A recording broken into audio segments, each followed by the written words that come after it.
Hey everybody, and welcome to my N5 series in the SP404 Mark II, where I cover a topic in about 5 minutes. This is going to be covering Looper, because I want to start getting into some of the 4.04 firmware content. So a few things to know to get into or switch between skip back buffer and Looper, because you can only have one at the same time. A really easy shortcut is to hold Shift and hit Enter while you're in pad or sample mode. You can see right now it says enable skip back. If I hit OK, we're now in skip back mode. You can see we'll hit mark. This is what skip back looks like. Nothing fancy. We're going to exit out. If we hold Shift and hit Looper, it's going to say enable Looper, and skip back will reset. Basically, Looper and skip back are sharing memory on the SP404 Mark II, so you can only have one active at the same time. A little bit of a bummer, but it is what it is. So to get into the Looper, hit mark, and you'll see here if you go all the way counterclockwise, the measure is set to free, and you can go up to 16 seconds in length. That basically just means if you hit record, we're now going to be in record wait, and it's going to just keep recording until I hit record or we hit the 16 second maximum. So I can just try and like play out some drums and just hit record when I think it's at the end of the bar. Getting a little bit of line noise, a little bit of a bummer, but anyway, after you've kind of got a loop baked in here, if you hit record, it's going to play or stop. It turns into a play or stop instead of enabling and disabling record into Looper. So just something to know. You can see here, it knows that it has recorded 102.87 BPM at one measure. And that was fancy. And all of it worked because we have auto trig on. So it's basically, as soon as it detects that there's some audio there, it's going to start recording. So I'm going to hit record to start playing this loop. And if we want to go into overdub, because we want to add something to it, basically just hit resample and it will switch to overdub mode while it's playing. And then you can just start kind of recording content as much as you want. And then when you don't want to record anymore, you just hit resample again and it will end overdubbing. But we can do something like this. So we've now baked that in to the sample, but a thing that we have is we've got one level of undo. So if I hold Shift and hit pattern select, we can undo that. And if you're like, do I like it? Do I not like it? You can hold Shift and hit pattern select again and re-enable it. So you can kind of switch between those layers. A thing to note though, is as soon as I hit resample, it's going to enable the, it's going to basically overwrite and bake in that sample. I won't be able to undo it again. So if I go here and overdub,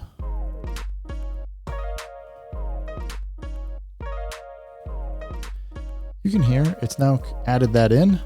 And now if I do Shift undo, it's only going to remove that last note that I just played on the MPC. It's fine, not a problem. Few other things to note while we're playing here. We can use the play rate, and you can go like basically down to 1%. Like you can make this thing play super slow, quite flexible.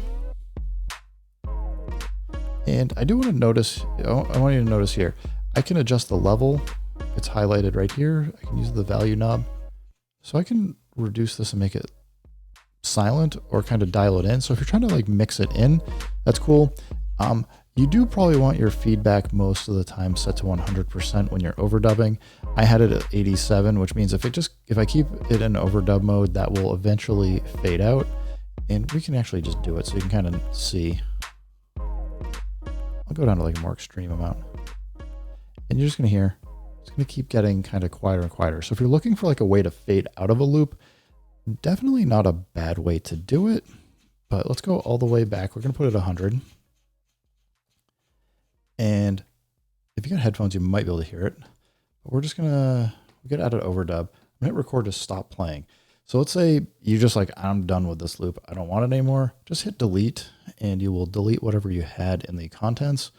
And I'm gonna actually go, let's just do a 1 bar loop. I'm gonna record pretty much the same thing, but I'm gonna do it with a metronome on this time. So Shift 9, we want the metronome on. I'm gonna hit record. So it's just waiting for getting some input and we'll just play pretty much the same thing.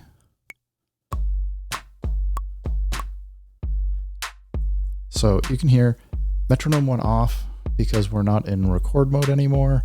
And again, record, start, and stop playing. Let's say I like that quite a bit.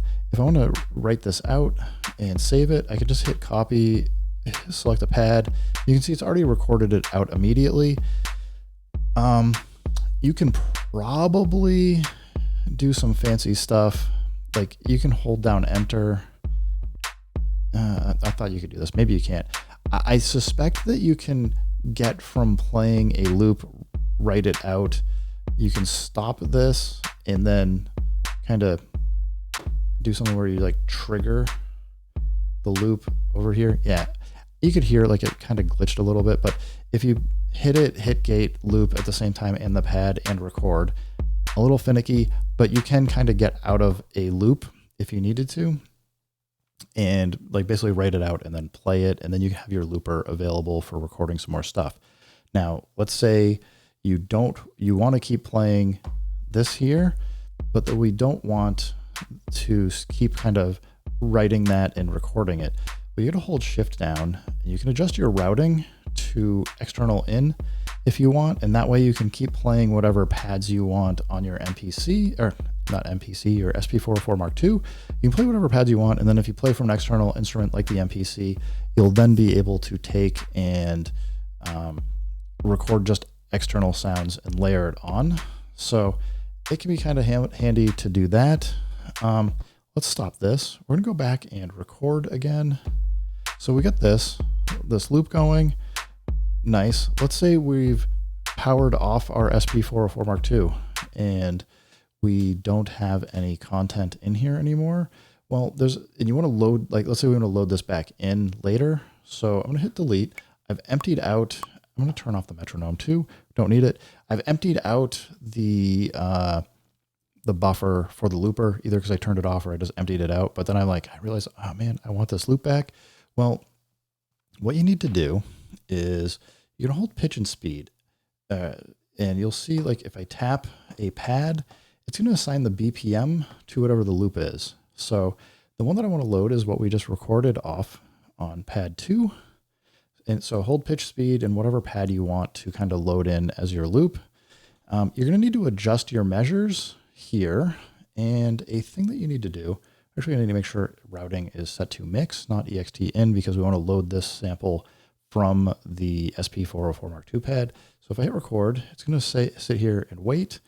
I do need loop off, but I also want gate off. You could have gate on, but you have to remember to hold the pad down. But now I can just do this. I can hit this loop. It's just going to play once through here. And now it's loaded into the looper and will keep playing indefinitely, which is super cool and super fancy. So let's stop it here just for a minute so I can go over a few more things. Well, first up, if we hold shift down, you can see bus, it says looper. You have to have it set to bus looper if you want to overdub, but beyond that, you don't need to. We can go bus dry, which basically says take whatever is playing in the loop and go out to the main outs and skip all of the buses. We can go to bus 1, and if we have it on bus 1, we can play, and then we can start messing around with like different like isolator or other effects here and kind of keep things going. If you wanted to just add in and spice up some of your effects a little bit, we can go to bus. So you can do bus 1, bus 2. It's going to depend on what your routing type is. If you get type A or type B, whether you're in serial or parallel. But I mean, you do bus 1 and you're in serial, it'll go bus 1, then bus 2. So you can do all your normal things to switch between buses, set whatever effects you want, all that fun stuff. Now, as I said, you need to make sure you're on looper though if you want to overdub and keep adding content. Because watch this, if I go shift, if we're on bus 1, turn the isolator on, and we're back here. See, it says overdub not available. And that's what you're going to get if you're not on looper. So you can't use the effects if you're going to a bus. At least I haven't figured out a way to do it yet. But put on looper, you'll be all set. A couple other final things is, let's see, if you hold shift and hit enter, you can switch to metronome. And this is basically, if we turn the metronome back on, actually, I guess we have to do overdub. With this, you can adjust the volume of the metronome. if you want it to be quiet or off, I mean, you could just set it to 0. I personally just leave it at 5, so it's as loud as possible, and I just turn it off when I don't want it anymore. But yeah, I think that's pretty much Looper. So anyway, guys, thanks for stopping by. Keep making music, keep having fun. Remember, if it sounds good, it is good. And Looper's pretty cool. Peace.